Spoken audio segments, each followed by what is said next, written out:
چاہتے، استحکام چاہتے، لہذا بات واضح ہو گئی، گالی دینا بدم نہیں ہے، برا بنا کہنا فساد ہے، کسی کی توہین کرنا غلاظت اور گندگی ہے۔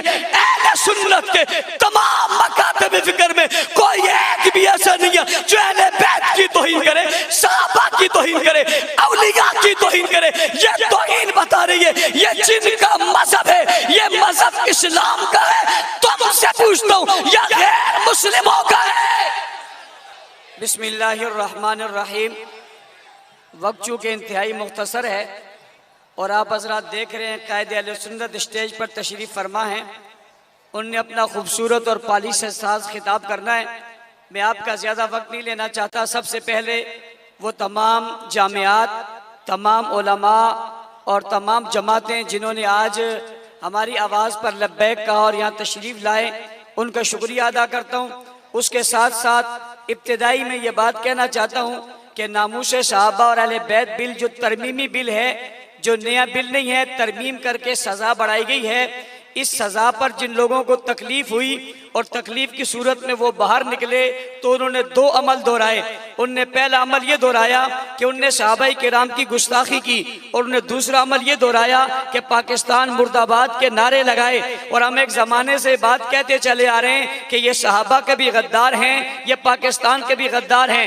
دونوں باتیں لوگ ماننے کو تیار نہیں تھے۔ اس بل کو کتنا خراج تحسین پیش کریں جس نے وہ کام کر ڈالا جو اتنے عرصے سے علماء جانیں دے دے کر اور قربانیاں دے دے کر وہ کام نہیں ہو رہا تھا، وہ اس بل سے لوگ بلوں سے باہر آ کر خود انہوں نے کر دیا۔ انہوں نے صحابہ کرام کی گستاخی کی اور کھلے عام کی، نام بتا کر، ایڈریس بتا کر، پتہ بتا کر کہا کہ ہم یہاں کے ہیں اور ہم یہ گستاخی کر رہے ہیں۔ انہوں نے اسلام آباد میں گستاخی کی۔ اور ایک بات اور بتاتا چلوں، یہ کہتے ہیں کہ ہمارے یہاں گستاخی جاہل لوگ کرتے ہیں اور بیوقوف لوگ لگتے ہیں، پڑھے لکھے لوگ نہیں کرتے، لیکن اسلام آباد میں ان کے تعلیمی بورڈ کے سربراہ نے گستاخی کر کے بتایا کہ یہ صرف چھوٹے ہی جاہل نہیں ہیں، ان کے بڑے بھی سارے جاہل ہیں۔ جس تعلیمی بورڈ کے سربراہ کا یہ حال ہے، ان کے عام ذاکروں کا کیا حال ہوگا؟ اس نے ابوبکر صدیق رضی اللہ تعالیٰ عنہ کی توہین کی تو یہ توہین کر کے باہر آ گئے۔ جب توہین کر کے باہر آئے تو آنے کے بعد انہوں نے پھر اگلا جملہ کہا، لوگوں نے کہا تم توہین کرتے ہو، پہلے کہتے تھے ہم کرتے نہیں ہیں اور اب کہنے لگے یہ تو ہمارا مذہب ہے، یہ تو ہمارا عقیدہ ہے، کیا آپ مذہب چھوڑ دیں، کیا ہم عقیدہ چھوڑ دیں، کیا ہم نظریہ چھوڑ دیں؟ میں نے کہا نہ، مذہب بھی نہ چھوڑو، عقیدہ بھی نہ چھوڑو، نظریہ بھی نہ چھوڑو، بلکہ اپنے مذہب، عقیدے اور نظریے پر پھر ہمیں بھی اپنا فتویٰ دے لینے دو۔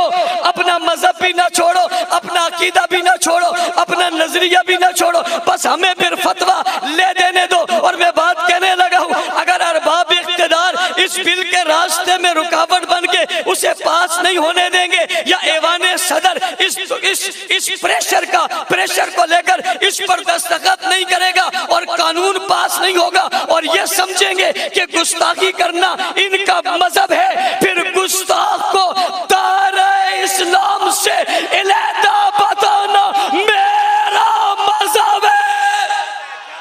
اگر یہ اپنے مذہب سے باز نہیں آ سکتے پھر یہ بحث ہوگی۔ اور میں علماء کی موجودگی میں اگلا جملہ کہنا چاہتا ہوں، شیعہ جوانوں، میں اتنے بڑے اجتماع میں تم سے پھر مخاطب ہوں اور خطاب کرتے ہوئے تم سے کہہ رہا ہوں، اپنے بڑوں سے کہہ دو اگر یہ اپنے مذہب کی بات کرتے کہ تبرہ کرنا مذہب ہے، پھر اسمبلی میں یہ بحث ہوگی، پھر چوک میں یہ بحث ہوگی، پھر چوراہے میں یہ بحث ہوگی، منبر و محراب مسجد میں یہ بحث ہوگی۔ پھر نہ کہنا ہمیں یوں کہا جا رہا ہے، ہم ملک میں امن چاہتے، استحکام چاہتے، لہذا بات واضح ہو گئی، گالی دینا بدم نہیں ہے، برا بھلا کہنا فساد ہے، کسی کی توہین کرنا غلاظت اور گندگی ہے۔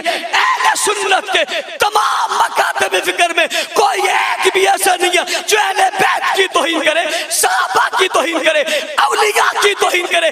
یہ توہین بتا رہی ہے یہ جن کا مذہب ہے، یہ مذہب اسلام کا ہے، تم سے پوچھتا ہوں یا غیر مسلموں کا ہے؟